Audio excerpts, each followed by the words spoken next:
Hello, નમસ્કાર. હું Vishal Mehta, smart junior preschool owner, જે રાજકોટ ખાતે નાણાવટી ચોક તુલસી બંગલોઝમાં આવેલી છે.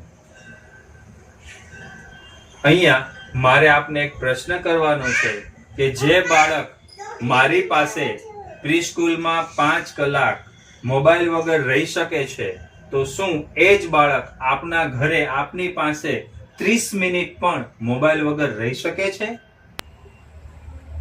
તો ચાલો આજે હું તમને ટિપ્સ આપું છું, કારણ કે હાલમાં બાળકો મોબાઈલ સાથે ગાઢ રીતે જોડાઈ ગયા છે અને પેરેન્ટ્સને પણ બાળકોના હાથમાં મોબાઈલ, ટીવી, વિડીયો ગેમ્સ એના સિવાય કશો જ ઓપ્શન્સ દેખાતો નથી.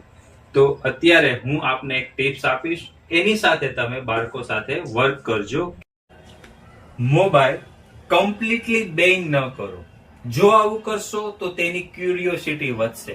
તેના બદલે આપ એવું કરી શકો છો કે રૂલ્સ બેઝ યુઝ રાખો. એક્ઝામ્પલ તરીકે તમે એવું કરી શકો છો કે કોઈ પણ એક ફિક્સ જગ્યા ઉપર ફિક્સ ટાઈમ માટે એને 20 મિનિટ્સ માટે તમે મોબાઈલ આપો, પરંતુ નેવર ઓન બેડ. સાથે એક રિવોર્ડ સિસ્ટમ રાખો કે good behaviour is equal to 5 minute extra. એનાથી શું થશે કે મોબાઈલ તમારો દુશ્મન નહીં પરંતુ તમારો ફ્રેન્ડ બની જશે. Okay, bye bye.